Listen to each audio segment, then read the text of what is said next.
This is my friend John Walker. Dr. John is a guy that's hung around these parts within 3 or 4 blocks, I think, for the past 49 and a half years. And he's roamed the country. I've hear tell that he's been seen as far south as Texas and as far east as, I think, Tucumcari, New Mexico. I guess that's the other way, isn't it? John is a retired professor from Wesleyan University. He owns and runs and manages and generally overwhelms us with Prairie Dog music. Good stuff. Fine recording studio.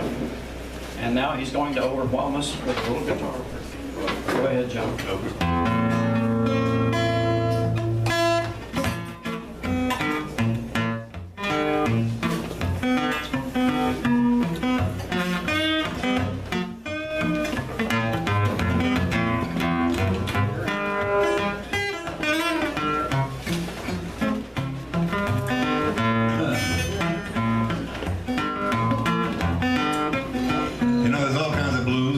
Can't get it. You get the blues from having no money, up to a point. Franti told me you get the blues from having too much money too.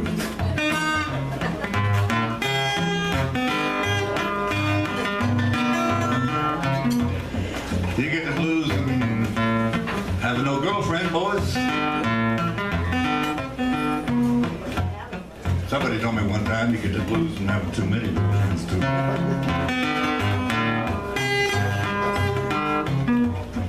You get the blues, at least I did, in reflecting on the most recent presidential election.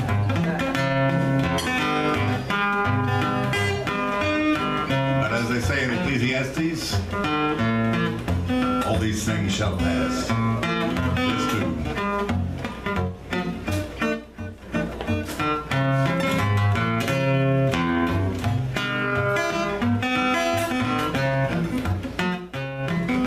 Standing in the corner, dollar bill in my hand, waiting for a lady who's waiting for a man to tell me how long do I have to wait?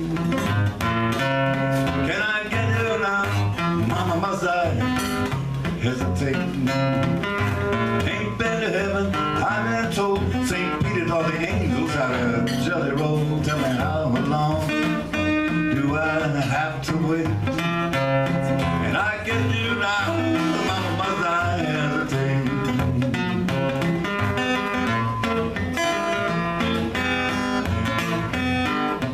Now these are the kind of blues you want to stay away from. You can all manage to do it. Hesitation blues.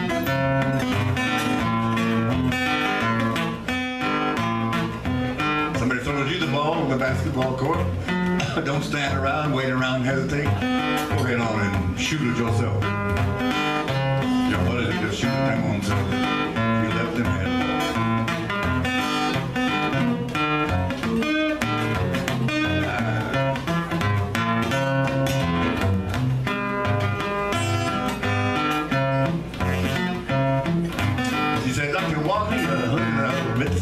All the good daddy for the shape of you in. How long do I have to wait? Can I get you now?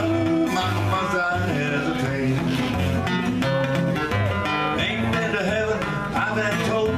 Streets up there are paved with gold. Tell me how long do I have to wait? Can I get you now? Mama, must I hesitate? One more time.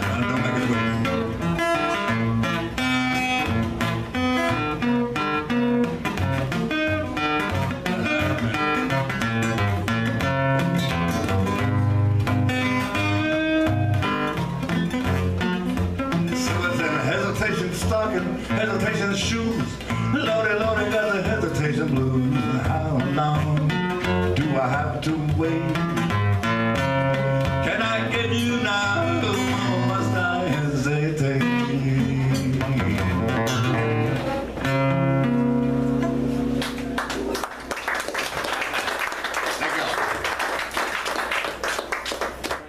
That's a good idea, Rex.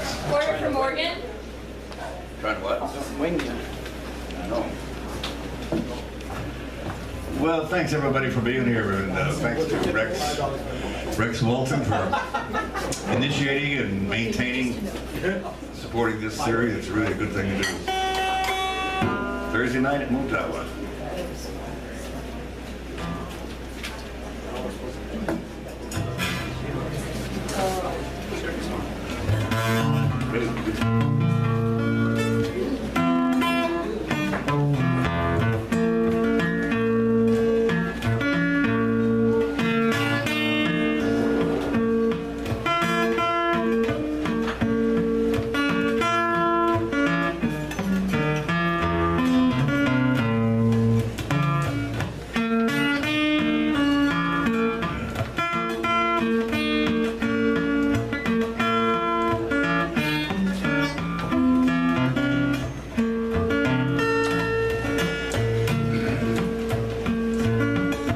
If I needed you, would you come to me? Would you come to me to ease my pain?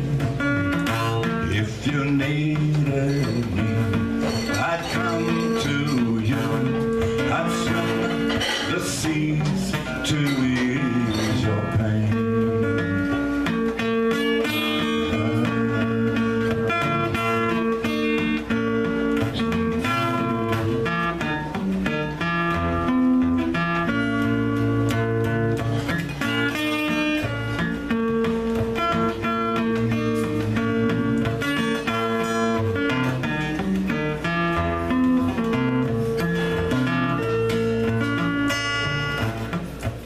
In the night forlorn, the morning's born, and the morning shines with the lights of love. If you close your eyes, you'll miss sunrise that would break my heart in two.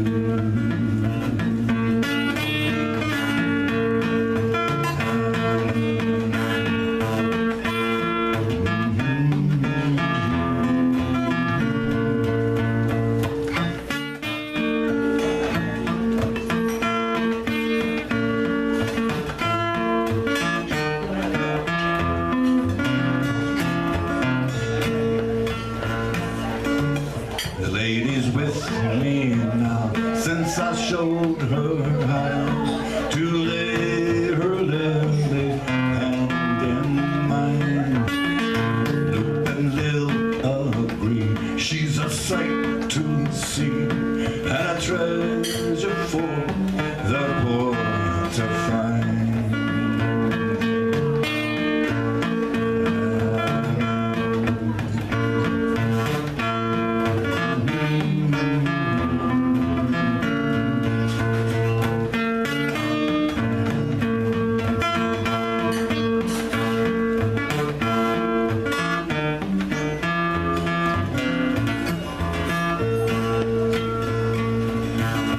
If I needed you, would you come to me? Would you come to me to ease my pain? If you needed me, I'd come to you. I'd swim the seas to ease your pain.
wanna look back to the mountains one time again. Now think of that woman in Colorado. She drew me to her with her long dark hair, and I knew well the danger waiting tomorrow, and I knew I could not stay with her there. Hey, Colorado, hey, you're my darling. I will not stay past tomorrow. How I wish to God my only home was here.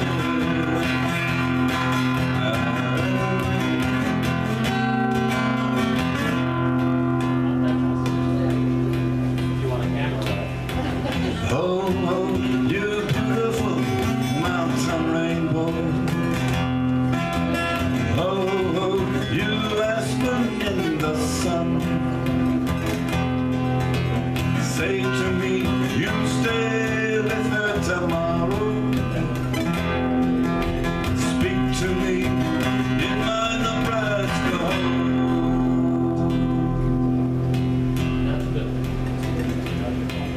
For the singing fields of Nebraska wait for me, and flat, forgiving beauty calls me home.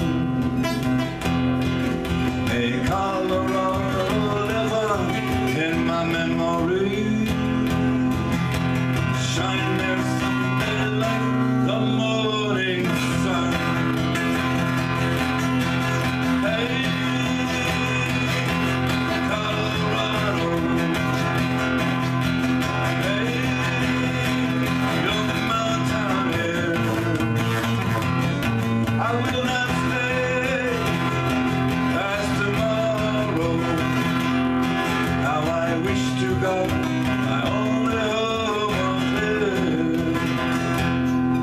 How I wish to God my only home was here.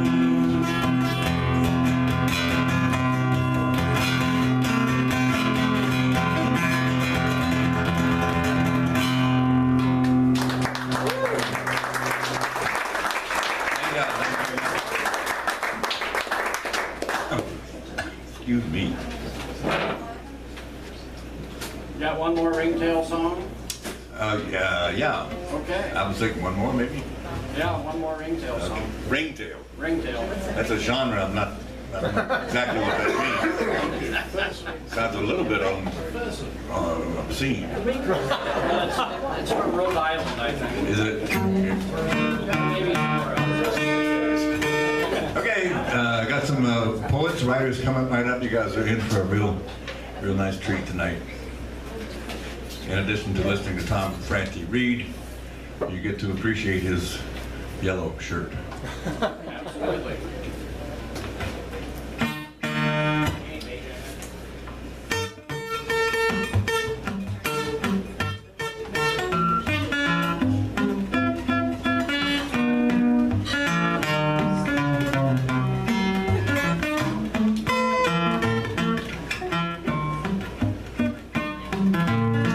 Gather round, friends, I got a little song. Ain't too dirty and it ain't too long, and that's righteous. That's a righteous. That's a righteous. Righteous love, love, love. Want you some whiskey right off of the stove. Get across town and see Miss Sally Groves, because she's righteous. She's a righteous. Is that right, Tom? She's a righteous. Righteous love, love, love. All right, John.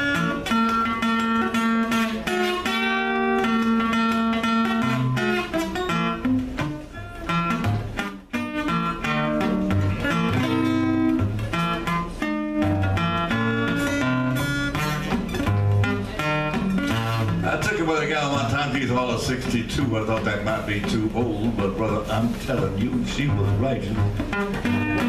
She was righteous. righteous, oh yeah. She was righteous, Lord, Lord, Lord. And I took her one time with a gal, and she was all of 22. I thought that might be too young, and I'm telling you, yep. Too young. That ain't righteous. No, no, no.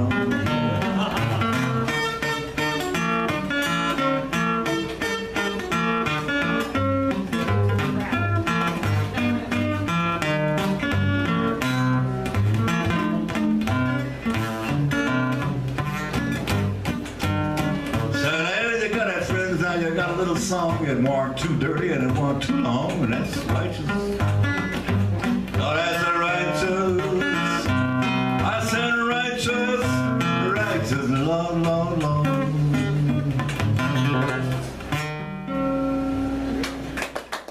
Thank you all very much.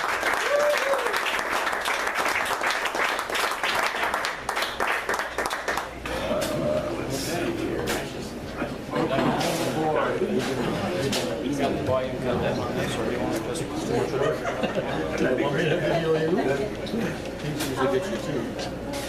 I got this stuff on this chair over here.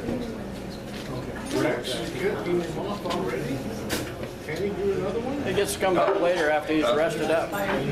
He'll be back. He'll be back, don't worry. We will let John get away with this. Otherwise. I'll get your water for you. Okay, thank you. You're great, Dr. Jones. You want to be first, second, or third? I guess this is a good time. Third again. Third? Okay, you want to be first or second? Third? He wants to be third. You want to arm wrestle? Whatever you want. It's up to you. How about second? Okay. You're first, Kirk. Right, didn't ask me, I got told. Guess you're overused, I guess. We're diplomatic. It was nice of you. Get more pay if you're first. Get back later first.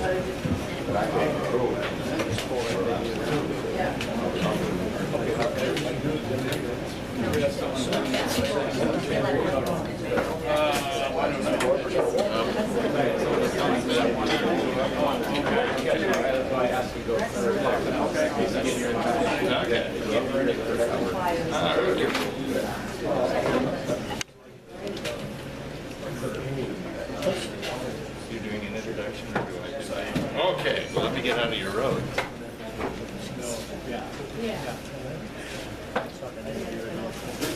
That's not like they're doing it for the police or classes, so I think that.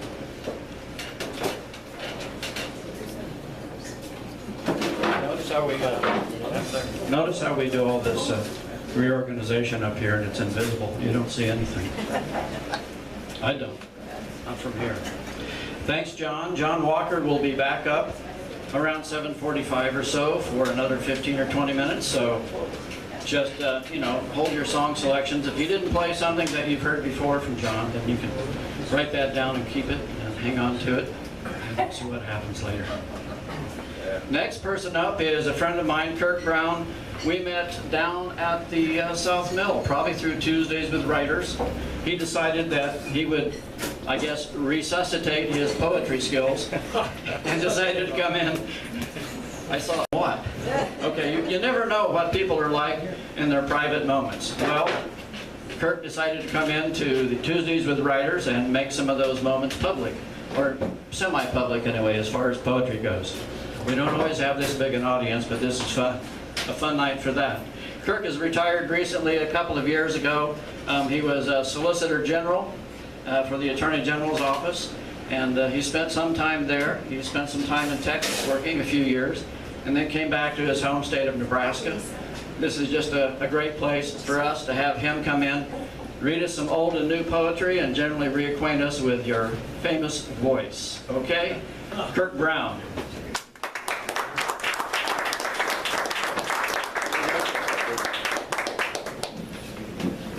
Yeah, it's not my poetry. Rex just likes me to read the commercials. That's right, read the menu. Read the menu. Okay. First of all, thank you all for coming. I want to thank personally Rex for his invitation to read this evening, and just generally for all of Rex's good work on behalf of poetry and poets. I started writing poetry when I was at Lincoln Northeast High School, about a mile and a half up the road, over half a century ago.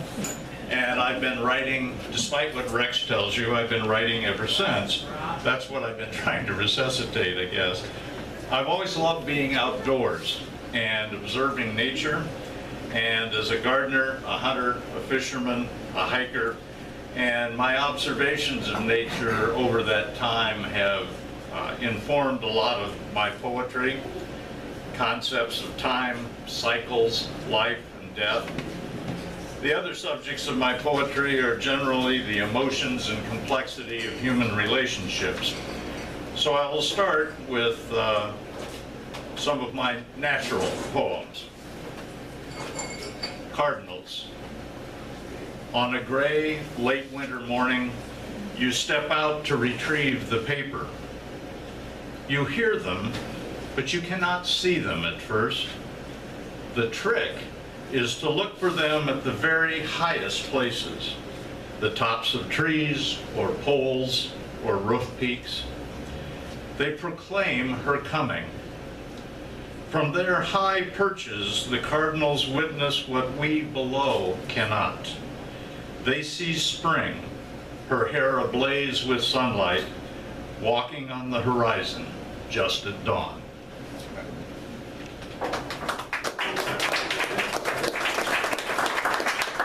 And one of the other joys I have is making an annual trip out to watch the sandhill cranes, and this came from the last trip out there.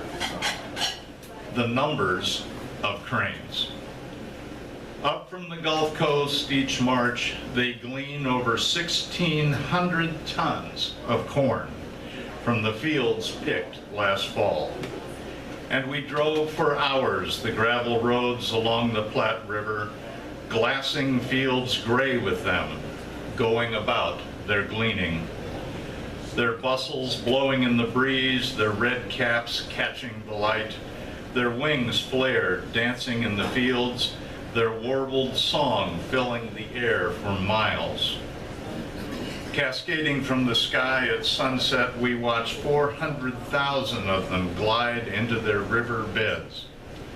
800,000 long legs landing in water the color of mercury.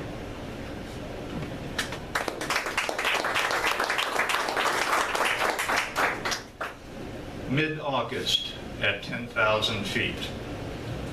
Streams run clear and cold, filled with the sweat of winter's white work. The brook trout are feisty as they feast.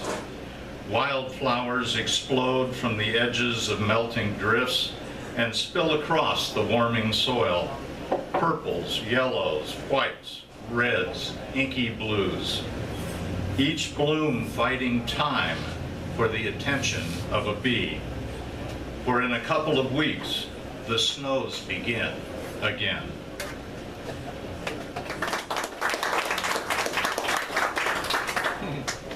The rains came, 2012. The rains came, finally. The clouds blew in full and heaving. The wind squeezed and tumbled them. Like wet kisses, the rain fell on the parched, cracked lips of the soil beneath. The wind moaned, the clouds moaned, the soil moaned.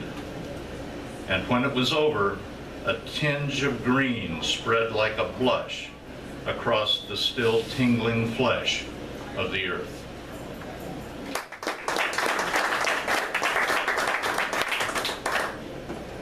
A place to rest. Walk up the rocky path, past where a glacier left stones the size of small houses and as white and as square as dice in casual piles. Then follow the trail past cliffs covered with columbine, where the stern, sheer face of Medicine Bow Peak crumbles into Lookout Lake, until you reach a small stone beach at the upstream end. descend from the trail and spread there the parts of me that would not burn.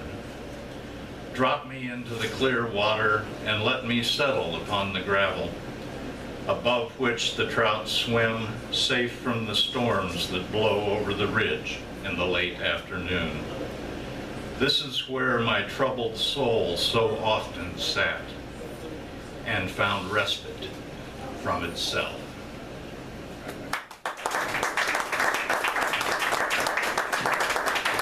And now we plunge into human experience. This is called To Dance. He knew her, but not well, the friend of a friend. But on the dance floor, blues blaring, almost without thought, he slipped his hands around her waist and pulled her hips gently back against him. And she came to him gently, their eyes never meeting, and they swayed there slowly, moving half-time to the beat, as comfortable, as intimate, as if they knew each other.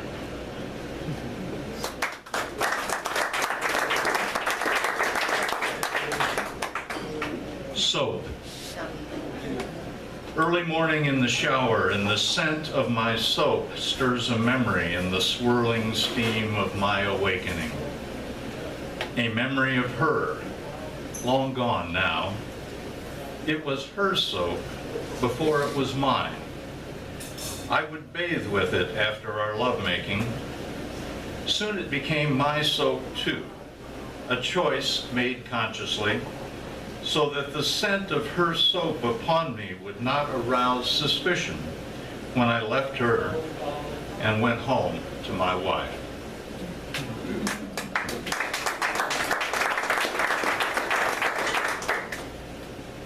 Little girls, little boy. I was taught little girls are to be protected. Little boys are to be straightened out. Thus, by chance, I was blessed with little girls when fate thrust parenting upon me. Protecting them is what I believe to be my duty. Protecting them is what I set out to do. But beneath my deep voice and good intentions beat the heart of a little boy whose own straightening out had felt like rejection, and rejection had made him think himself unworthy, and that sense of unworthiness had led to lies. Lies told to steal from life the love he thought he could not earn. In the end, try as I might, I could not protect my little girls from that little boy.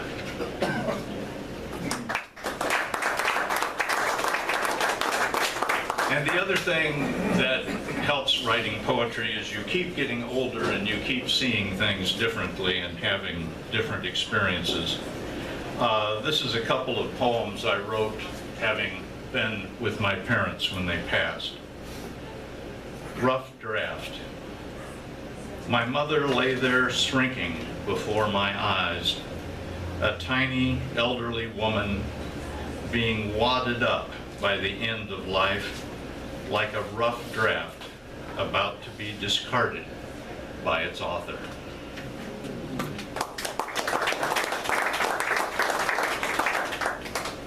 The Monitor and I. For the better part of 3 days, I took turns talking encouragingly to what was left of my father. He would not wake up. He would not stop bleeding. My father told me nothing of his final journey, not even a knowing wink. He did not say goodbye. He would not squeeze my hand. My teacher taught me no more. So I stared at my new teacher, a single jagged line moving across a screen above my father's head, ever more shallow, ever more irregular, until it too spoke no more to me of my father's life. And it became as cool and useless as the hand I held.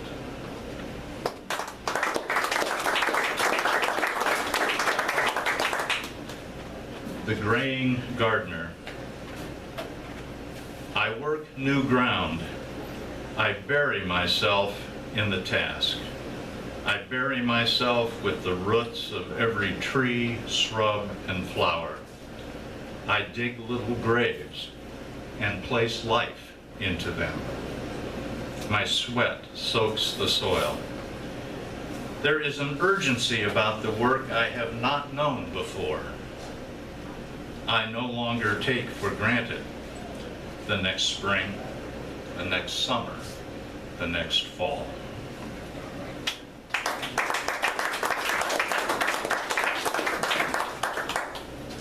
Abrade and burn.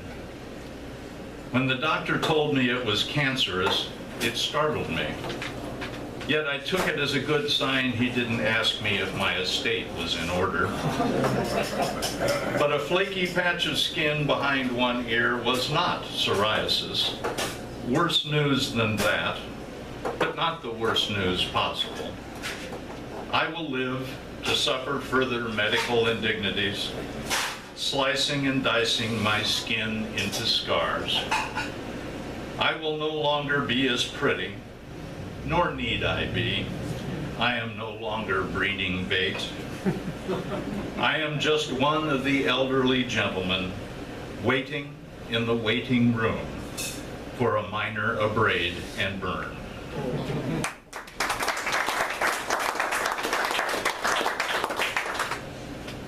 '50th High School Reunion. This is not an event burdened by pretense or aspirations. Whoever we are now is simply who each of us became, and we are much more prepared to accept our outcomes than we were prepared to anticipate our futures. Stories a half-century old are repeated like the liturgy of our clan. Each story is followed by the laughter of the survivors and amazement that, from where we began, we ended up where we are tonight, wandering this hall of friendly ghosts.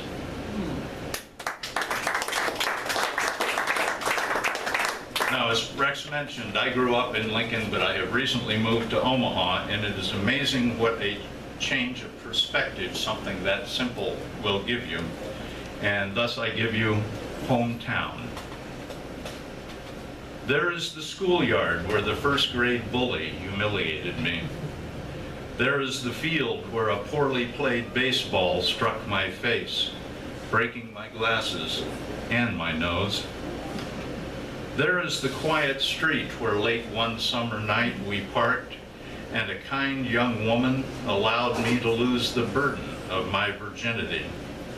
Her name escapes me now. Perhaps it escaped me even then. These are the houses in which I lived out my failed marriages. There is where my daughter and I stood 5 years ago when she told me she never wanted to see me again, and meant it. You can live somewhere so long, live your life so badly there, that every street corner has a lamppost against which leans an unhappy ghost.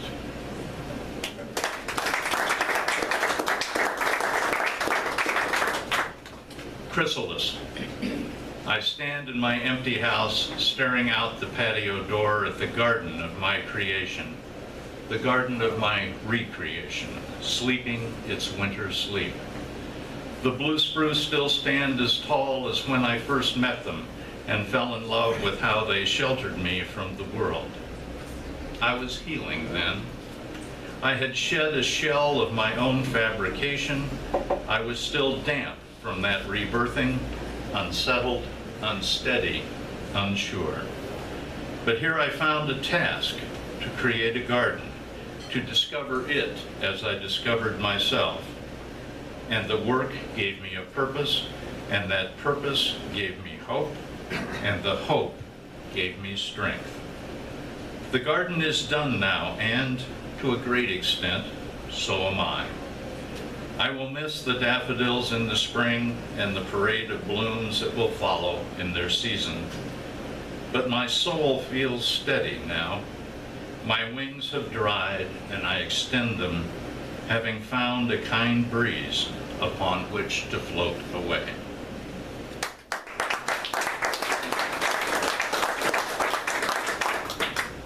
Duet.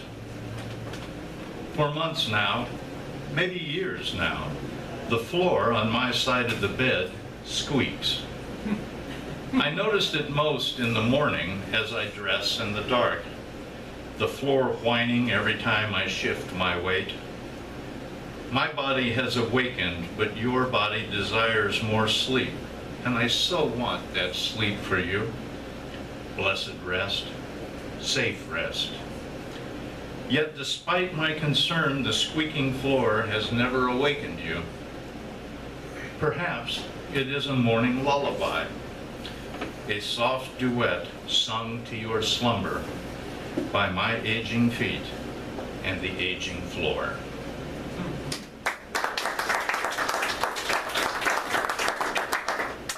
The photograph. I have a wrinkled black and white photograph somewhere. In it, I am 3 or 4 peeking around the door, laughing. There was a time when that was the last photograph I had or could remember, that when I looked at it, I could honestly say, that child looks happy. Every snapshot since is of a child acting. Acting serious, acting happy, but always acting. 60 years of acting. Acting like a friend, acting like a lover, acting like a husband, acting like a father. It was exhausting work, all that acting, and one day I finally, mercifully, died of it. Today, when I peek around the door, the aged child that sees you there is not acting when he smiles.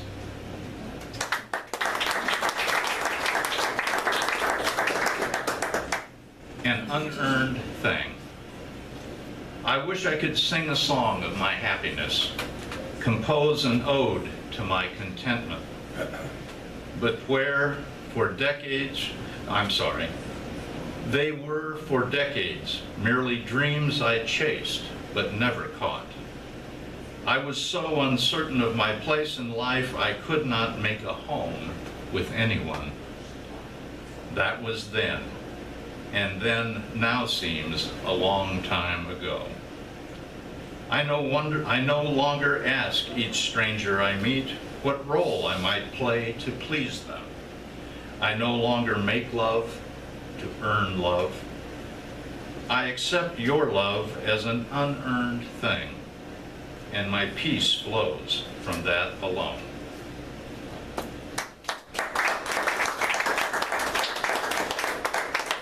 And finally, hold your applause. In memory of me. May long-legged women I used to know, slipping into their satin-lined business suits, leave their panties in the drawer today. May the bears of the Wind River Valley note the absence of my scent on the breeze. Afternoon shadows climb their crags. May a robin sing me to sleep tonight from the bough of my redbud tree.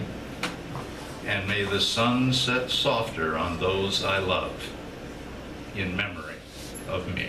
Thank you.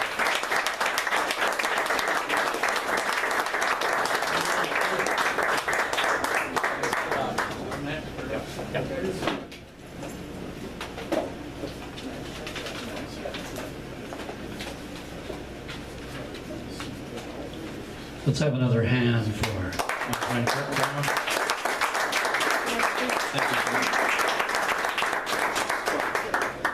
Next fellow up is familiar to many of you that have been in the MFA program, low res, with the University of Nebraska, Omaha and Lincoln.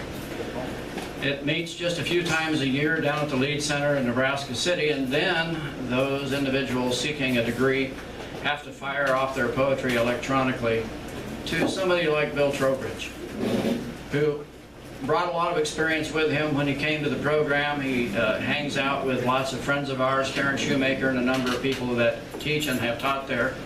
And I know that Amy Fletner went to school down there a few years ago, and I think Bill was your professor for 1 quarter. And they had a really good relationship on poetry. And so, along with that, Bill has been hanging around Missouri for a number of years. He teaches at Northwest Missouri State.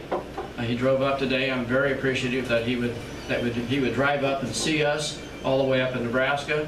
Luckily, the weather was good. We didn't have that cold, rainy stuff or any sleet or any hail or rain. I know you don't get that in Missouri, do you?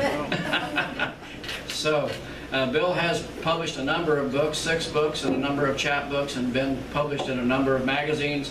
But the thing that I've noticed whenever I've heard him read is he always has a sly grin on his face. And he's one of the few guys that has what happens to be old guy superhero. So you have to buy one of these. I'm going to buy a couple if I could get to them. It's a comic book with poetry, or poetry with comics, or illustrations, I'm not sure. But Bill will explain everything, won't you, Bill? Yeah, Come on up, sir.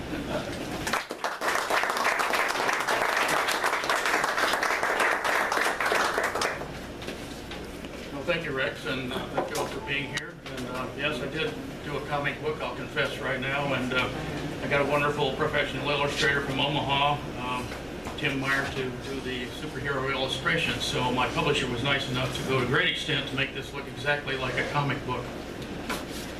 And the title is Old Guy Superhero, and so I'll start out with a couple of poems from that. The first one appropriately called Old Guy Superhero. The creative people come up with stuff like that all the time. Old Guy Superhero. Feels like a young guy in a bad costume. The arms and legs sag and the waist too tight. Where there should be a large S, golden star, or lightning bolt, there's what looks like a 0. And on his trunks, depends. The boots look more like flannel slippers.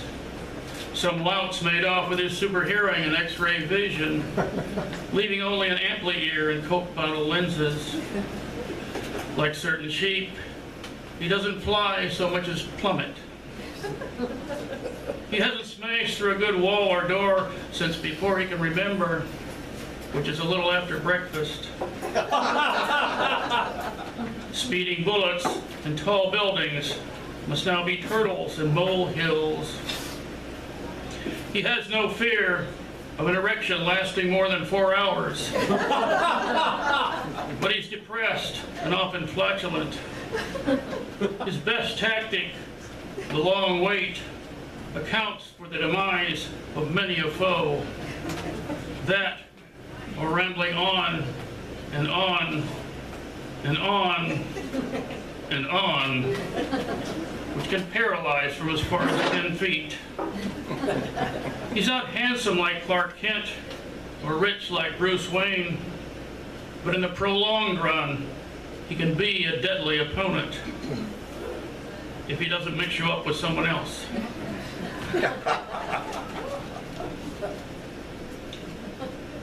Old guy superhero, counter-terrorist. Old guy's in line for his social security check when a man enters carrying a gun and wearing a suicide vest. Though people start to scream, old guy continues dog paddling through the shallows of his memory till the terrorist, noticing his scarlet cape and blank expression, shoves the gun in his face and asks how it feels to face certain death.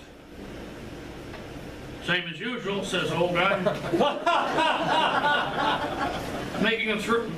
Mistaking the threat for a rare show of interest. Which prompts him to dust off his 5 examples of why everything's gone to goddamn hell since Truman fired Custer. After a while, the terrorist's eyelids droop, and he slumps into a nearby chair, snoring. When the gun drops to the floor, old guy politely retrieves it, just as the SWAT team bursts in. "How did you do it, old guy?" asks the press. "Glue what?" he says.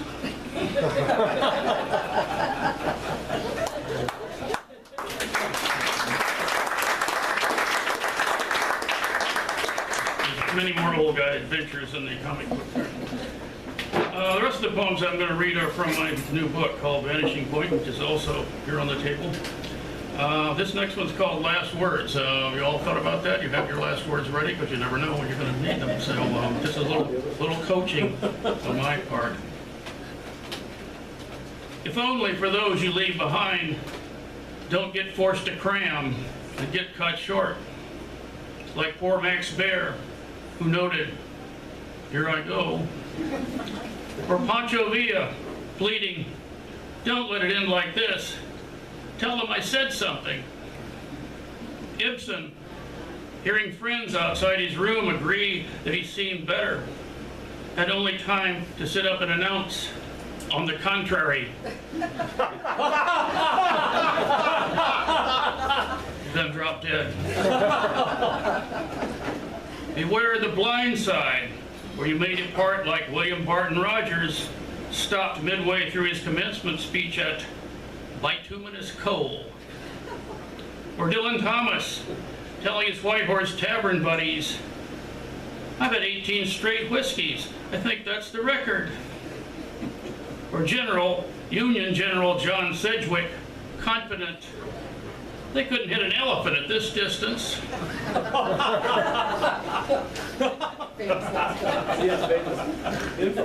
If you favor wit, you're up against the pros, like Heine, who said his worried friends pressed around, "God will forgive me, it's his métier." Voltaire, when asked by priests to forswear Satan, countered, "This is no time to make new enemies." The Grand Pavlova, equipped, get my swan costume ready." If 5 sentences your choice, as always John Q. Adams's, "This is the last of earth, I am content." Or, in certain situations, Patrick Henry's, "Give me liberty or give me death." Though some say he followed up with, "Let me rephrase that." Or perhaps you'd simply like to underscore the world's injustice, like Thomas Grasso, who strangled one aged victim with her Christmas lights and said about his last meal, "I didn't get my SpaghettiOs. I got spaghetti. I want the press to know that."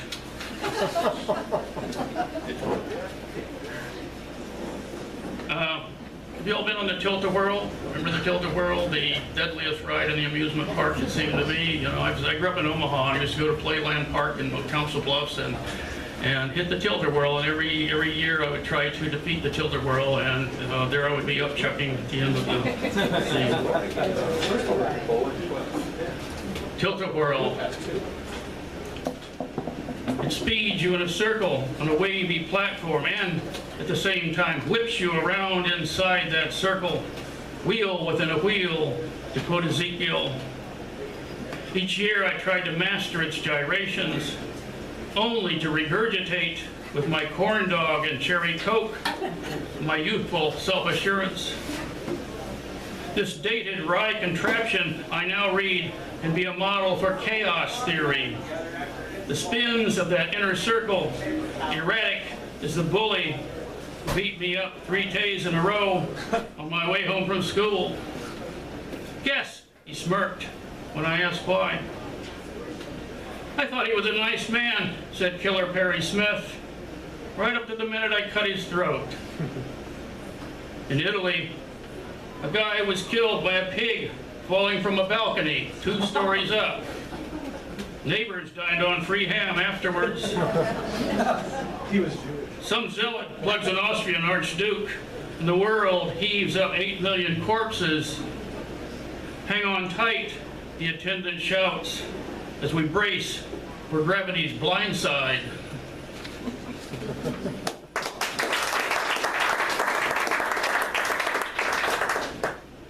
I'll confess, I was a philosophy major as an undergraduate, and I got really interested in a part of philosophy called epistemology, which is the theory of perception and knowing.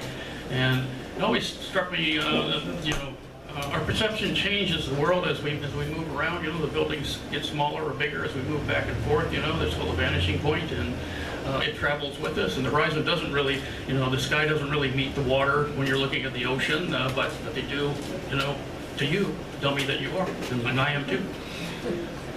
Vanishing point.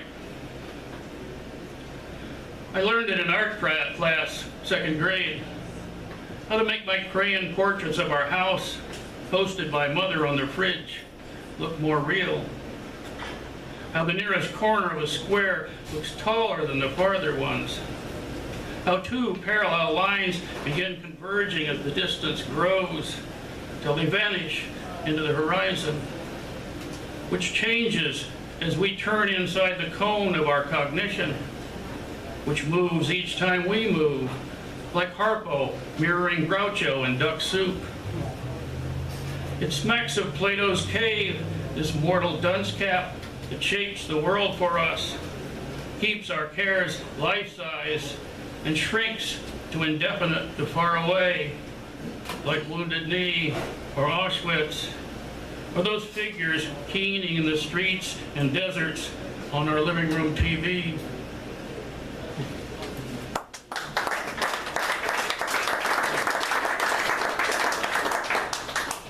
My father was a World War II veteran and was in combat much too long and came home with those scars that they call PTSD today, and sounds, dignified. They used to call it back in those days nervous in the service and make a kind of joke out of it, which it wasn't.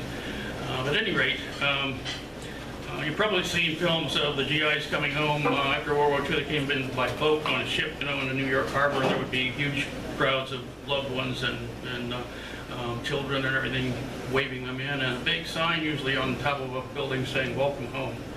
So this one is called "Welcome Home." All I have is a black and white photo taken in our yard. My father holding me, him still in his khakis, me dwarfed beneath his service cap. Both of us looking as if the other might bite. Warrior and war baby, joined by biology and chance. Him smiling stiffly for mother's camera. He brought souvenirs, his bayonet, a Nazi pistol, and a taste for Lucky's, bourbon, and rage. When he hugged, his cheeks scraped like sandpaper. How I thought a hero's face should feel. His slaps could blur my eyes. They say 3 months in combat fractures a normal mind. He'd spent almost a year, the details of which would stay off limits. We must have looked like aliens, my mother, sister, and I, so plump and washed and green. Our neighborhood, hospitable as Mars. Welcome home, one of the Martians must have said.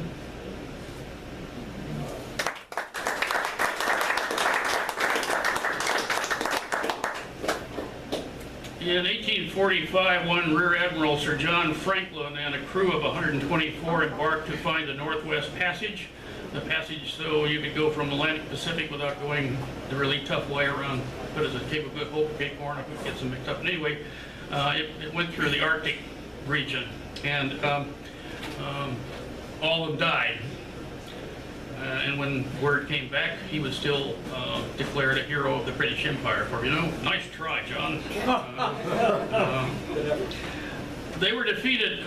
There's a wonderful book called The Arctic Grail, which is a long version of this voyage, and what seemed to have wiped them out was the fear of going native, which was a fear of any highly civilized nation out to conquer uncivilized people, or people they regard as uncivilized. You don't want to become like them.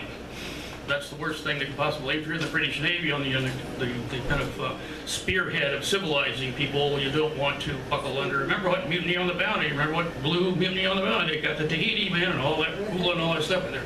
They went native. So, Whiteout, this poem is called.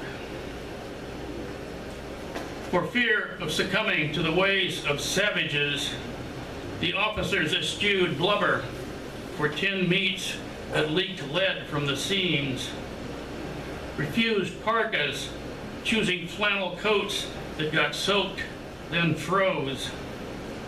They turned their backs on dog sleds and igloos, which also stank of going native. Something their store of Bibles, novels, carpet slippers, silverware, and button polishers assuredly did not. Finally, in place of blubber, protection from the scurvy that racked their bones, the still living, snowblind and starving, their ship bound fast in Arctic ice, gallantly ate the dead till the last survivor froze.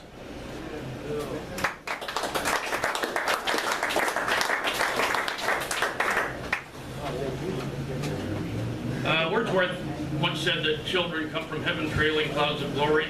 They also trail other things, it seems to me, if you've had children. Well, this poem is kind of about that.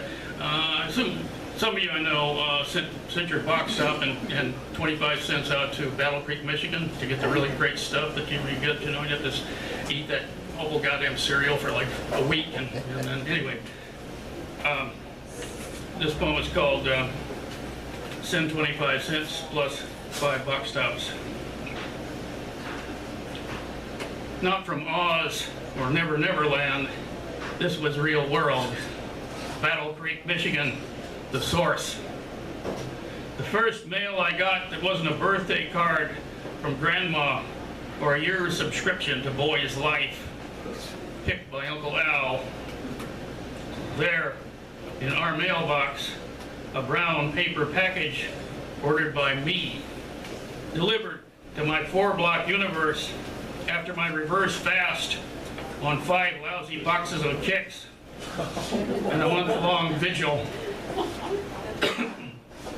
Inside, the Lone Ranger atomic bomb ring, exact replica, I was sure, of the one that won the war. The bomb was silver, with a red tail, and a gold-looking ring, with eagle wings on top. You could pull it off the ring and drop it from your model B-29 on Japs with their buck teeth and squinty eyes hiding in the shag. You can make an A-bomb sound kablam when it hit. Picture the glowing whoosh of mushroom cloud as playmates vied to give the coolest death cries.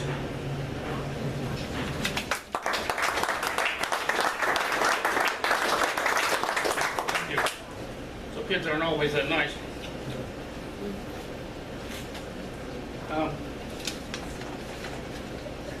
Falling. I've fallen and I can't get up. A granny cries on a TV ad that's now a punchline. Fall in, barks the gunny to his grunts who know they've fallen on hard times. And poets fall to writing odes. We mourn the fallen as our anthem plays. I will fall upon them like a bear robbed of her cubs, says Hosea 3:8. In Adam's fall, we sinned all, expounds the preacher, as we fall asleep in our pew. We'd rather fall in love, though that can lead to a falling out. Falling short of oxygen or blood can lead to falling dead. Caesar had the falling sickness. His death fell on the Ides of March, after which a fall befell the empire. With so much falling, our fallen world wastes no pity, falling through space on a downed old lady's sorry case.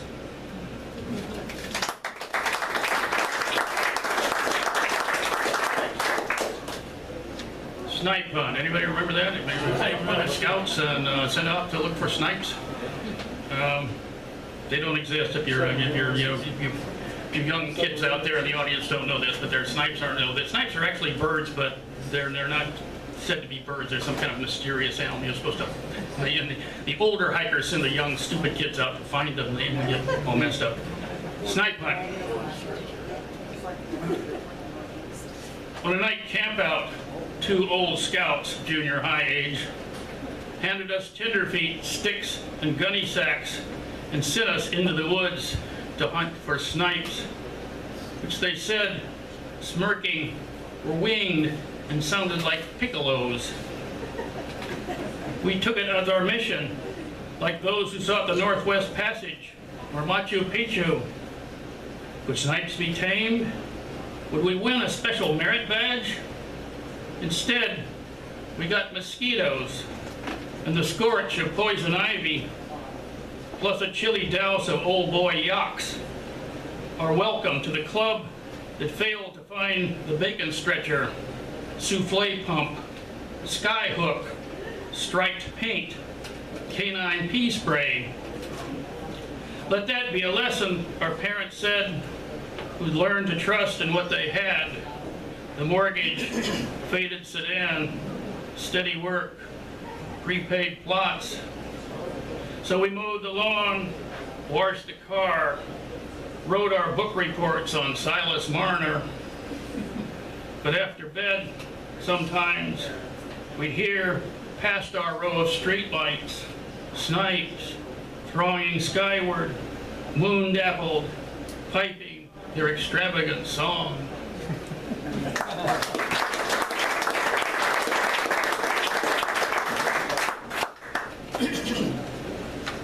2 more. This one is one more old guy superhero poem. This is called Old Guy Superhero Homie. Unlikely, but there you are.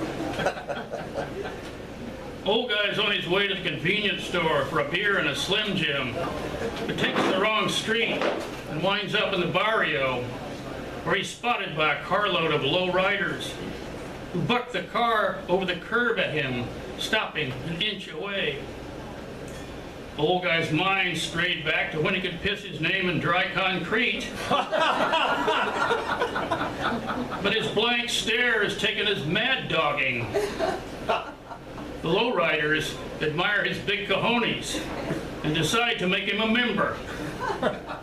They give him a jacket, black leather, their name blood red on the back, the Latin Assassins, with room for his moniker underneath. They christen him El Anciano and try to teach him their hand sign. But his shaky version looks like the finger. They stare as he wanders off. See that finger, man, says the leader, turning to the others. Don't mess with that guy. He don't give a shit.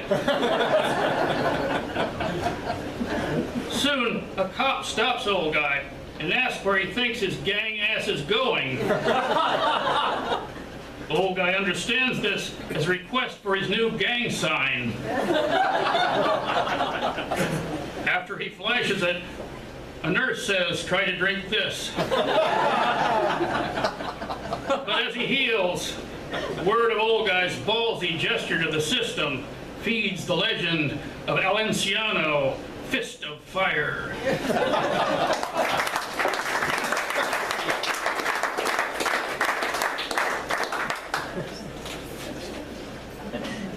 I'll finish with a poem about ladders. Not thought to be a poetic subject, but to me it's poetic, sort of. The poetry to me comes from observing that if you look at ladders, just go to the store, go to Walmart or someplace, they're covered with caution signs. And if you ever bother to read the caution signs, you're wondering who the hell needs to be told not to do that with a ladder, you know? Any person with a sound mind probably doesn't need that coaching. But as you can guess, the ladder companies don't put them on because they like to put signs on. They put them on because of litigation. Somebody actually tried to do that with the ladder. So this poem is entitled Caution. Before using ladder, be sure both ends or secured against something solid. To climb down ladder, reverse procedure for climbing up. If disorientation occurs, stop and wait till help arrives.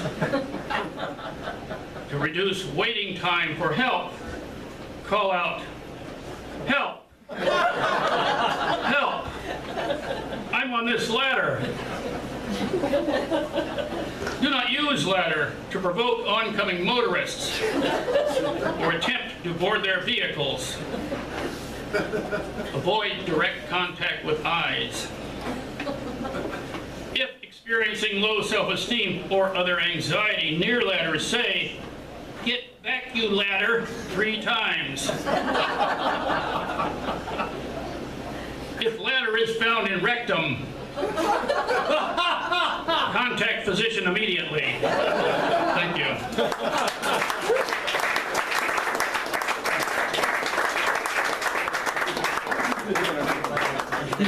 Okay. All right, good. All right.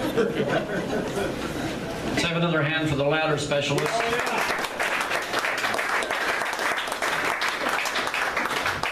We're going to take about a 10-minute break here. This gives you a chance to refresh, reload, visit with some people sitting around you. If you see somebody you don't know, introduce yourselves. Bill has some books for sale. I'm sure you want to get the comic book. If I get one that's left, maybe I will be happy. If I'm not happy and you buy it and I don't get it, I will get another one sometime. So, circulate an initial, and we'll be back in about 10 or 12 minutes with Tom Franti, and then another session with John Walker.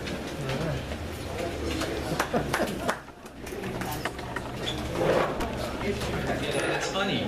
So I've been trying to mount a defense against this pack of bees, and that's not easy. So thanks you all for coming and sticking around. Many of you I know, so I'm glad you're here.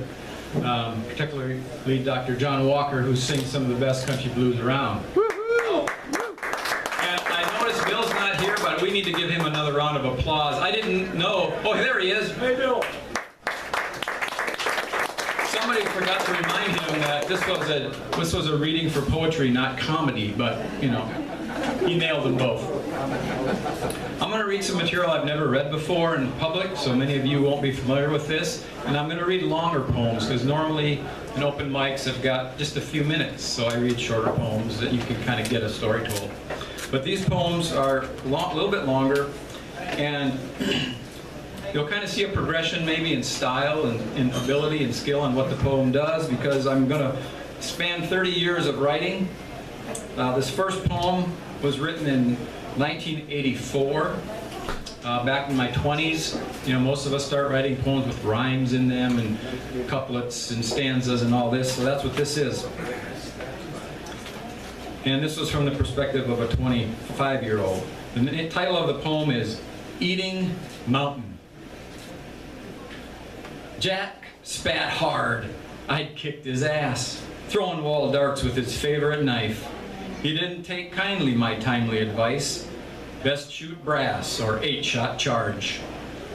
Me and old Jack been bushing all day, up Skunk River, hunting wildcat tail. Never caught wind of cougar trail. Old Jack spat, say cougar take tack. Old Jack stinks. He's a man of filth. Ain't had a bath since July 1st. Yet he'll curse louder, I'm the worst. I bathed the 5th. So I thinks. Jack's proud, too, of his stewing pot. Figures his victuals as choicest slop. I told him I chewed tastier mop. That got him hot, spat then too. Me and old Jack bunked many a year. 7 winters since he saved my life. Me out hunting on spring thaw ice. Cold death near, exceptin' for Jack. Jack regrets his saving my ass. Never could rid me, his pesterin' mate. Told him it's his deserved fate to be harassed, just paying my debts. Jack and me, 2 dogs in the bush, smell of bear dung and cuss like kings. Never learned, never cared for city things. Happy for warm mush and mountain tea. Jack's a bit mean when his trigger's dry. He shoots right off, cursing motherhood high. Blend him a whiskey, it'll twinkle his eye. Old Jack's rye, not too keen. Jack don't pray, he's a mountain priest. Lived his whole life missing Christian word, just cursing and blessing his entire world. That's at least one safe way. Jack's got grit. Bit ornery too. When he was young, he took a trouncing. Now he gets grit from Eaton Mountain. Few men do. Too tough to shit. Thank you.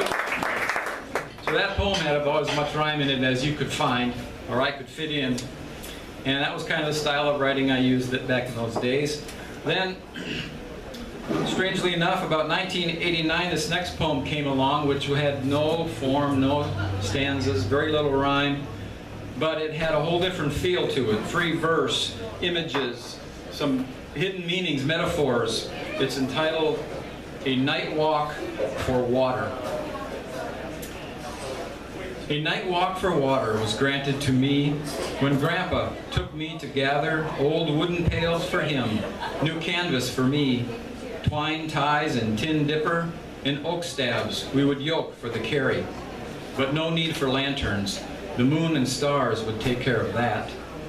And we started to walk back beyond the last field, where the dip of the land and tall sedge concealed a spring pool that held the cool, crystal water he loved to drink deeply. While walking, he took in the sky and invited me to do the same. He showed me his stars, the Great Bear, and Orion his hunter, and Taurus his bull, which to me were all lost in the night sky so full that I could not see them, but had to believe that each constellation was separable from the others. Then, arriving where our path met the stars, we, kneeling a little, both he and I, each with one hand, bent the tall sedge back to reveal in the wedge gap the spring's pool sprinkled with stars that shimmered as the rustled grass sent tiny waves to pass across the tiny pool and back again to move the stars within the sky. Until Grandpa plunged his dipper in the Big Dipper and caused the whole heaven to erupt.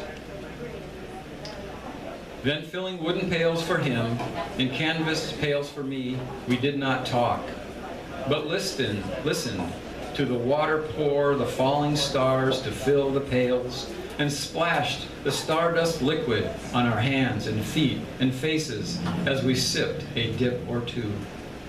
Then before we started homeward, we paused to watch the pool still as sky and stars it soon became, reflecting then the crescent moon. Then Grandpa dipped in carefully, reached where the moon would be, and lifted one last drink to me. Then from within the dipper's brim, the stars and sky were poured in me. I drank in the crescent moon and wiped the stardust from my chin.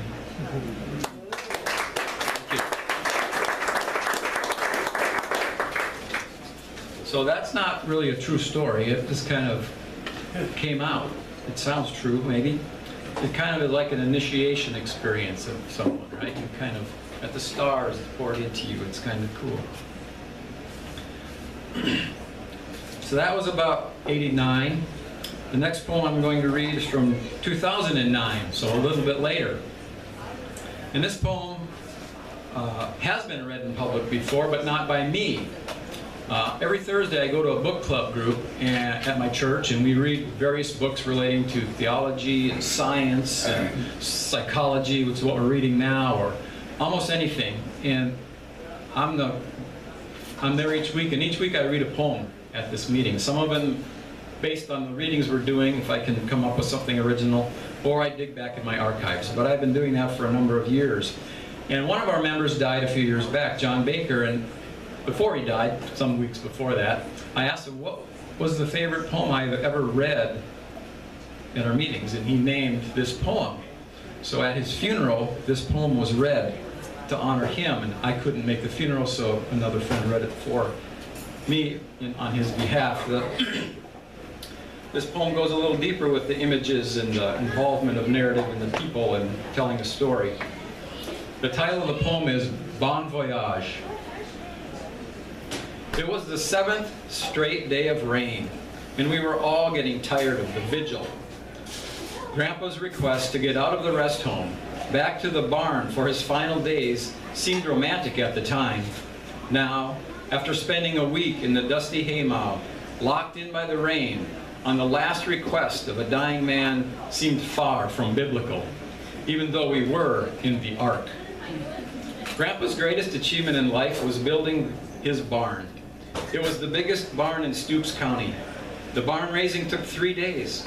As it went up, townsfolk drove out in strings of cars and parked along the road to watch, as if awaiting a UFO sighting. When one wisecracker called it Noah's Ark, the name stuck. Grandpa forever referred to the barn as the Ark. He began telling people it was 300 cubits long, 50 cubits wide, and 30 cubits high, and they all believed him, like he was a modern-day Noah. Now, in the stomach of the great ship, we were joined with him, like Noah's family, suffering loneliness at sea, constant rain, and the smell of dung. All of us were there. Uncle Beaner took the week off and flew in from California. Single Aunt Sarah dropped her social schedule and drove up from Des Moines. All the grandchildren were there, including the young twins, Tammy and Tommy. The rain spattered the roof in a steady dirge. Our own tears joined the raindrops as we watched Grandpa and shared our grief with one another. Aunt Maxine asked if this was going to go on for 40 days. Our glum crew inside the Ark was losing hope, wondering how long this joyless voyage would continue. Finally, a silence filled the haymow. The rain had stopped. Our voices, now less shuddered by the rain, drew the barn animals to us. A pair of cows turned their stoic heads our way. 2 barn cats curled up beside Grandpa's bed. 2 mourning doves alighted in the rafters. A pair of mice scampered across the floor, and the cats let them pass. The twins shuffled closer. We all became silent, awestruck by the now cathedral-like setting. In the silence, Tammy said, "It feels like church." Then one of the lambs gave out a peaceful bleat, and young Tommy said, "And also with you." With that, the flood began. Laughter and tears filled the Ark, like it was St. Michael's in Easter Sunday rapture. We could not stop laughing. Our tears turned from sorrow to joy, our faces from grief to freedom. That is how close we are to joy, how close the curse is to the gift. The loss is to being found. The broken heart is to thankfulness. One small turn of the valve, and tears of despair become tears of joy. Joy is God's primal emotion. It is what Noah felt when he first saw a dove carrying an olive branch. It is what we feel when we have landed. When our laughter stopped, we realized Grandpa had expired, there in the midst of our joy. A different silence spread among us. Then little Tommy said, "Bon voyage, Grandpa Noah," and our 40 days of tears began again. Thank you.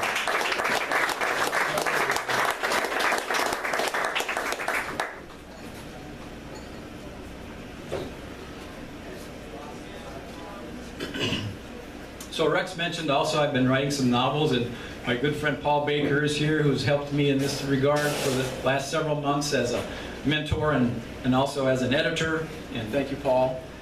And I thought I'd read the opening chapter of this novel for you, just to set it up a little bit. It's a sports drama novel. The main protagonist becomes involved as a basketball coach eventually, but it's set up by this first opening scene. The drama is set up by this opening scene. The title of the book is The Perfect Game, Part 1, Takeout, Chapter 1. The explosion shattered the New Jersey night. Tony Delgado collapsed and hugged the ground, terrified by the flash and fury of the blast. He watched as within moments the 2-story house he had just escaped was blazing like a demonic napalm bonfire. Delgado saw Randy James staring in disbelief, his face twisted into a hideous black-smeared grimace. Then James jumped up and ran. So much for the plan. Scrambling to his feet, Delgado chased James through the Newark neighborhood, outrunning the flaming and collapsing structure, snarling whip of exploding electric lines, and fallout of ash and soot. No one could survive that blast. Thank God James had picked tonight for the takeout. Minutes before the explosion, Tony Delgado had been asleep in the second-floor bedroom of the house. He was awakened with light pressure on his mouth by the gloved hand of Randy James. James had arrived as planned, clothed in black with black-smeared face.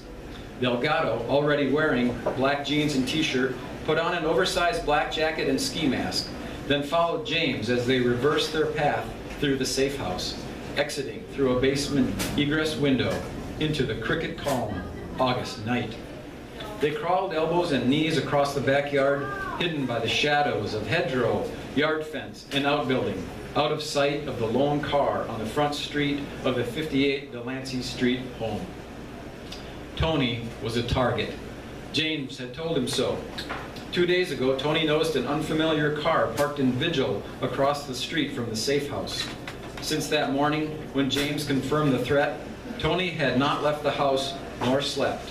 He'd nodded off minutes before his 3 a.m. wake-up call by James.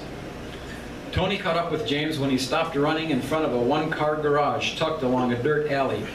James lifted the garage door and the men climbed into a black Chevy Blazer. James exited the garage, bounced the Blazer through the alley, and turned onto the empty street. Pausing in the street, they could see flames from the house, leaping above treetops blocks away, and hear sirens arriving from several directions. In the passenger seat, Tony was breathing hard. The adrenaline rush that had blocked his fear was wearing off, and he was feeling sick to his stomach. He placed his hands on the dashboard and lowered his head between his elbows. He hadn't been prepared for what happened. He'd expected some fear during the James Bond hijinks takeout, but had not expected the shock and terror of the house explosion. He took deep inhales, let out slow exhales. He lowered his shoulders to his knees, head into the footwell. His world was compressed to the rumble of the Blazer's engine, the roll of tires on pavement, and the countdown of his time-bomb heart. For a few moments, he shut his eyes and breathed slowly. Then he exploded. Damn it, James, said Tony, slamming a fist on the dashboard. That was a bomb. It was a damn bomb planted by Polimo. Tony's chest was heaving. He was breathing hard and glaring directly at James. James had expected an adrenaline crash from Delgado after the takeout. Under the explosive circumstances, his mini tirade was no surprise. What did surprise James was Tony Delgado's language. In the months he had known him, he had never heard Tony Delgado curse. It seemed so untidy and overdrawn coming from Delgado that James almost laughed. Instead, he returned Tony's glare, eye for eye, revealing no emotion. Take off your ski mask, Tony, said James, and try to relax. Shit, said Tony in a thin whisper. He slumped in his seat, pulled off his ski mask, and placed his hands over his eyes, exhausted. James's reflex to laughter and his curt reply were his courageous front. He was strangling the steering wheel to stop his hands from shaking. He was in shock too, from the blast and from the anger he felt toward himself for letting it happen. James knew the explosion in the safe house was no accident. His team had scoured the building for electric or gas faults. Anything remotely faulty in the house had been repaired. It was a Polimo job, no question. And this bombshell news would be the black mark on the whole Delgado operation. Everything would be questioned after this. The protection during the trial, the safekeeping afterward, the takeout, and the planned disappearance of Tony Delgado. That's as it will be. Just thank God they survived Polimo's strike.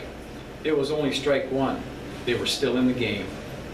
James remained quiet, weaving the Blazer through Newark's South Side neighborhood for several blocks.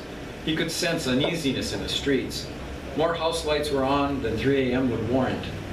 He needed to ease his and Delgado's nerves, but he could only think of a way to ease Tony's. Tony, said James, his voice under control, calm and direct. "I'm not supposed to tell you this, but here it is. The agency blew the house. Granted, a little too soon, with too much charge, but we blew it as cover-up for the takeout. Tomorrow, our team will carry a body bag out of the house. Then Tony Delgado's obituary will appear in the Eagle. End of questions, end of troubles. Assuming Polimo buys it." "You're saying it wasn't Polimo?" said Tony. "It wasn't." "It wasn't his guys?" "No, not his guys, our guys." "Your guys?" "Yes." "Your guys," said Tony, the ire and sarcasm ripe on his tongue. "I thought your guys had this thing under control. If that bomb had blown 5 minutes early, check that. If your special operation top secret cover-up had blown 5 minutes early, what then?" "Then, my friend, a ride would be over. As it is, it's just begun."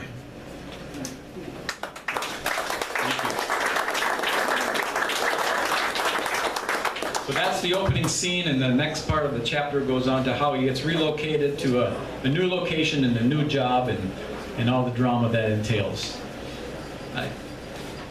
Yeah, but one more thing to add, and Rex mentioned this Bison Poems book, which I edited. None of my poetry is actually in here, but there's wonderful poems in here by people like Charles Fort, Marilyn Dorff, Twyla Hansen, Greg Kosmicki, and my good friend Richard Todd, who actually has 4 poems in here. This book is a result of a poetry competition at the 2001 Bison Symposium held by the Center for Great Plains Studies, which I organized and conducted. We did a competition. It was judged, a blind competition, and the poems selected were then read at the symposium, and those authors willing to publish were published in this book here. And I've got the to you. If you put $1 in the tip jar, you can have a copy of this book. Because they've been sitting in my closet for 15 years, so time to go. Thank you.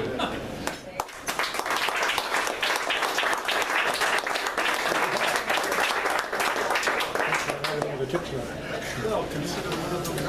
Yeah. Yeah. Another hand for Tom, for Bill, for Kirk. Now this is our tip jar. You can see all this on the front. Our tip jar is named Phil. You've heard of Phil the tip jar? Okay. I knew I'd get Jim back there. A few more items of business.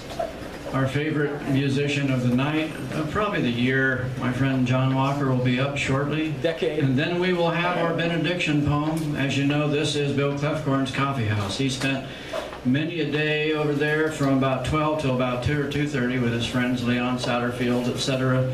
All the old retired heads from Wesleyan, and they would tell stories. And I think Bill's stories, it didn't really matter what he said, you just listened to the voice.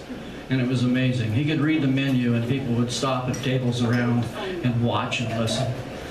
So one of those poems will be read by our pastor Terry, my friend Terrence Oberst, who reads one of these every month. It's a tradition that we fondly love and hang on to. After that, then of course we've got some more time to visit. If you want to buy a book, if you want to put some tips in the tip jar, get a drink to go, etc., etc. Beyond that, Dr. John, come on up.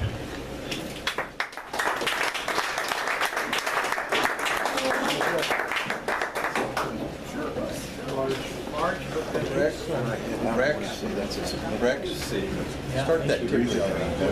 Yeah. Fire that baby up, right?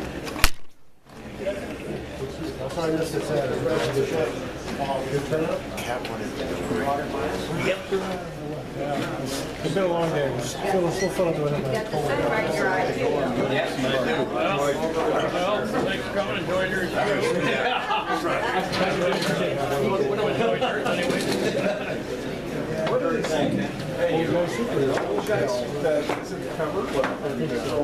Something like the cover. Hey, that guitar a little bit too loud. It's a little like a little guy. You're getting old enough, it's not exactly funny anymore. You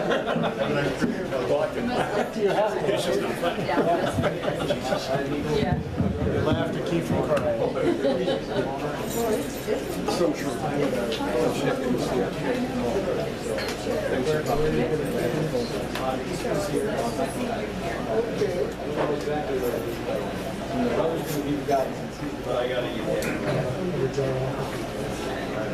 Just a second, gotta get my clothes on.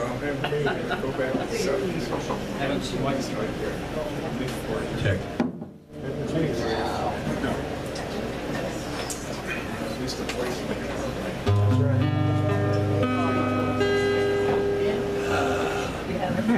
Nothing quite like a well-tuned guitar.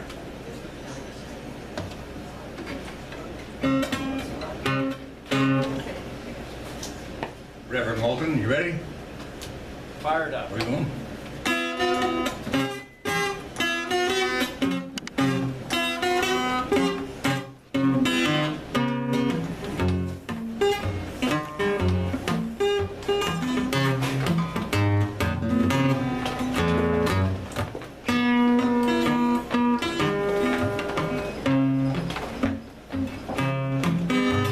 Say you're feeling blue, blue ghost is after you.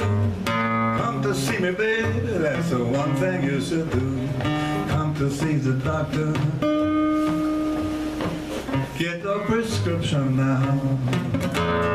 When you're feeling blue, baby, come to see me somehow. Now you go to the doctor, take all them pills, hang around with these Lincoln men and they don't cure your ills. You better come to see the doctor, get your prescription now. When you're feeling low down, come to see me somehow. Here's the kind of medicine you're gonna get.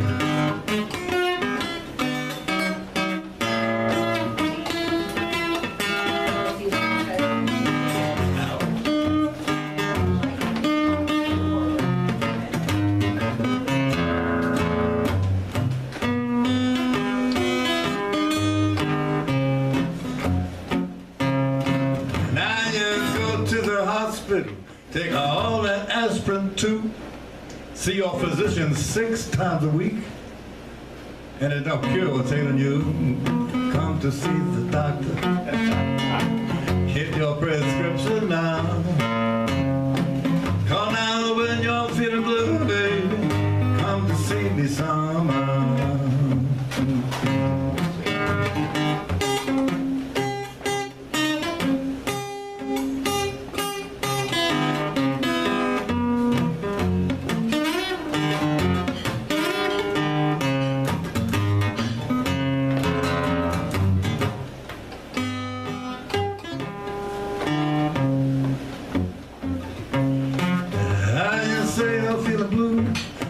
Is after you.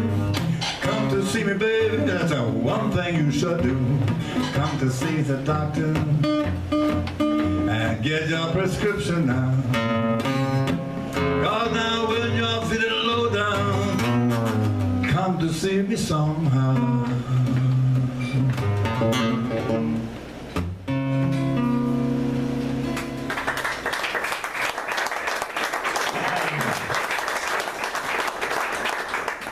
Thank you very much. Might even read some poetry too. What a nice night, huh?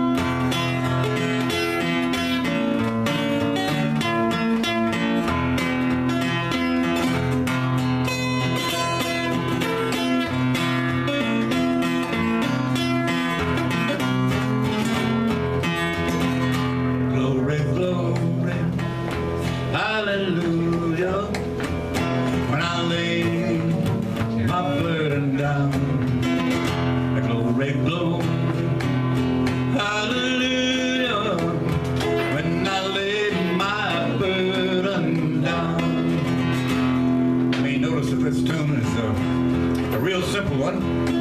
It repeats two lines, glory, glory, hallelujah, when I lay my burden down. Just perfect for singing along if you are of a mind to. Nice harmony too. Walk and talk with my Jesus when I lay my burden down. I walk and talk with my Jesus when I lay my burden down. Glory, glory, hallelujah, when I lay my burden down. Glory, glory, hallelujah, when I lay my burden down. It's like church. Amen. Sit on the bank of the river Jordan when I lay my burden down. Sit on the bank of the river Jordan when I lay my burden down. Glory, glory, hallelujah, when I lay my burden down. Glory, glory, hallelujah, when I lay my burden down. See all my brothers and my sisters when I lay my burden down. See all my brothers and my sisters when I lay my burden down. Glory, glory, hallelujah, when I lay my burden down. Glory, glory, hallelujah, when I lay my burden down. Glory, glory, hallelujah, when I lay my burden down. Glory, glory, hallelujah, when I lay my burden down.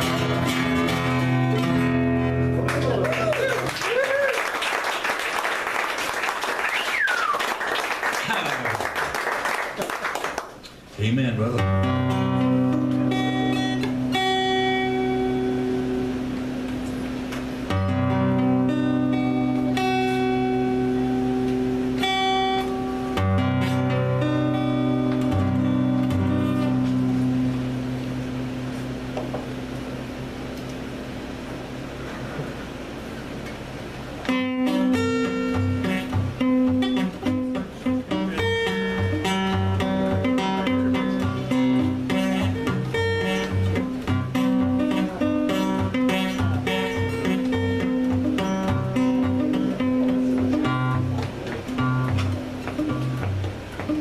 In the Cajun place, let's have some food.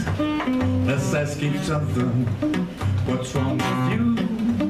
I've got a feeling, I think it's true. A larger number, between 1 and 2. On a limb, once again. On a limb, sink or swim. Feel the wind blow, cool and blue. Larger number, between 1 and 2.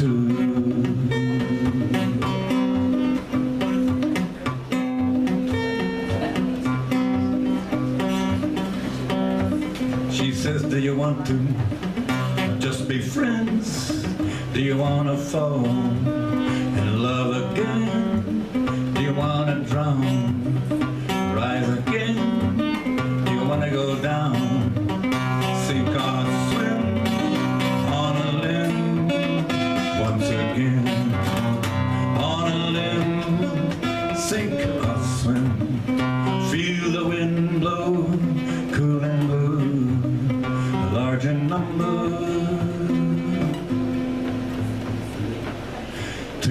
and two.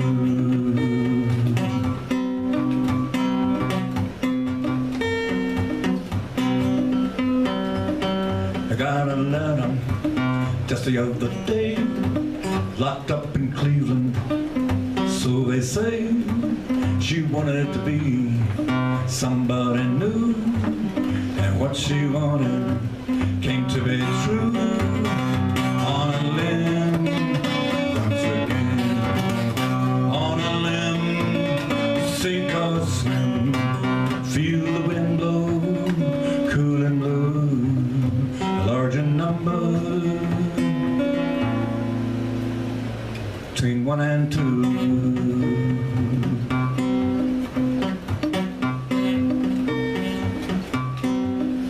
She comes round when you don't call, go out to find her, ain't there at all. She whispers to you, it will be fine. On a limb, one more time. On a limb, once again. On a limb, sink or swim, feel the wind blow, cool and blue, a larger number, between 1 and 2.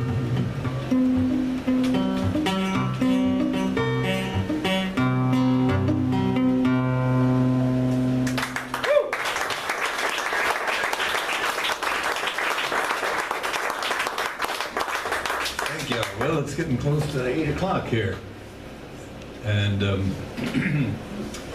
that's the time, Central Time, when Steph Curry et al.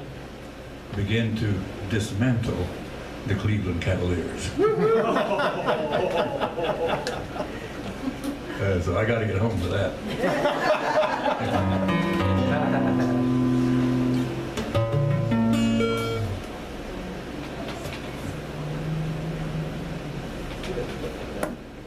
Why didn't they just stay on the last Because Draymond Green messed up, one thing. And because LeBron James was unbelievable. Well, now they're going to put a cap on that nonsense. How? Courage, determination, and good humor.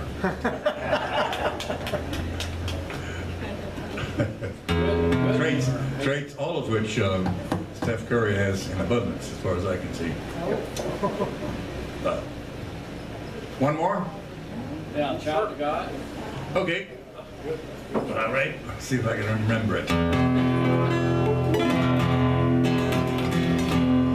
Well, thanks again, everybody, for coming out. And it's been a real pleasure for me. And judging from everybody's reaction to our readers, a pleasure for everybody. Thanks again to you, Rex, for doing this service for our community.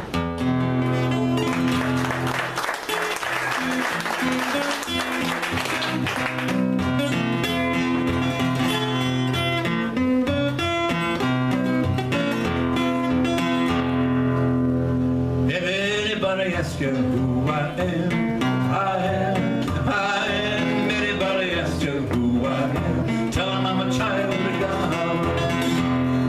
If they ask you how I know, I know. If they ask you how I know, tell them I'm on love's journey. And if they ask you where love is, love is, love is. If they ask you where love is, tell them it's the darkest hour. If anybody asks you who I am, if anybody asks you who I am, tell them I'm a child of God.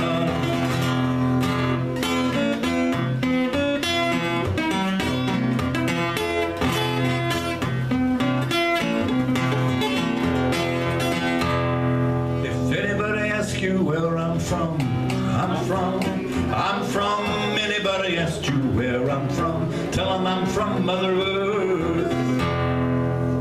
And if they ask you where I'm bound, I'm bound. If they ask you where I'm bound, bound for the river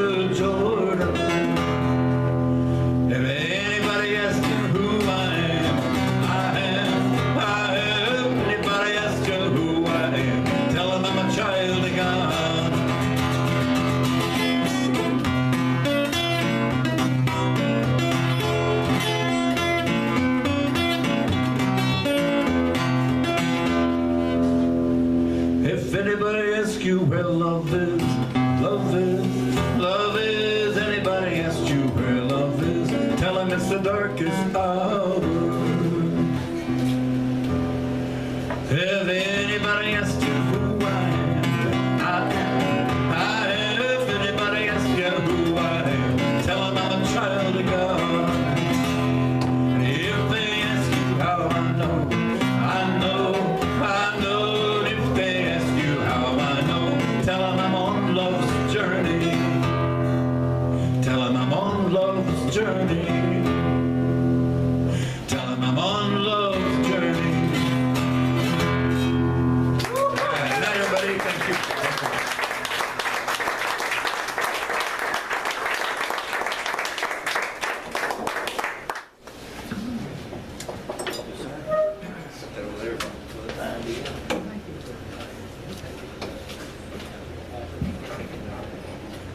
Now the benediction.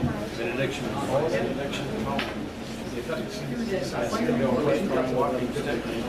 I know. He did make a mistake. Another hand for John Walker.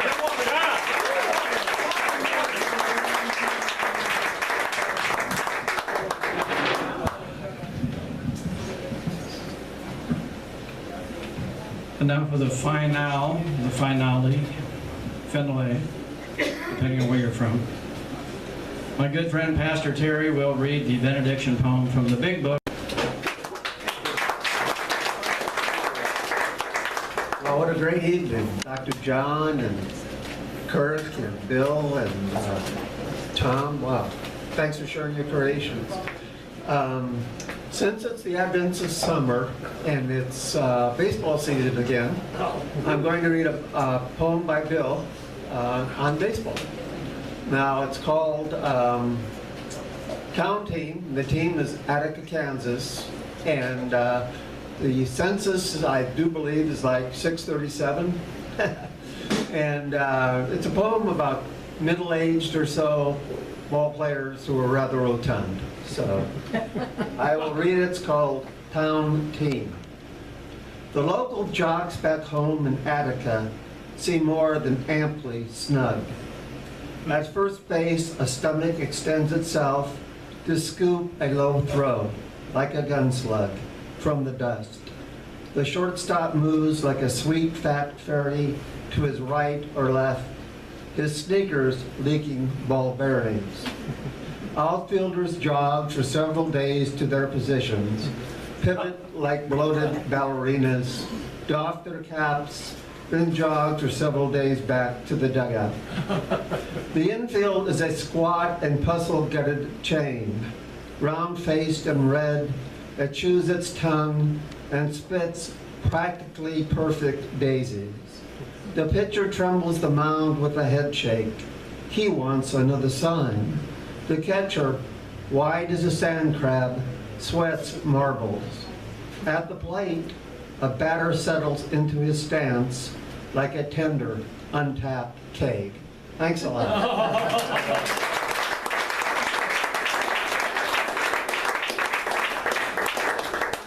Thank you, Terry. We'll be back next month.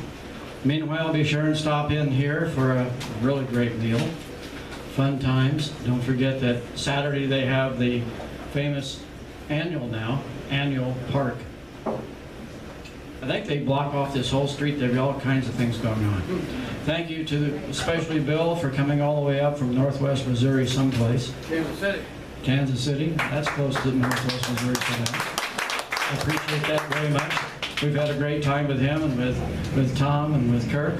And we still have some books for sale. The tip jar is not quite full if you want to help out some more. If you have already, thank you very much. We appreciate that, and good night. Good night.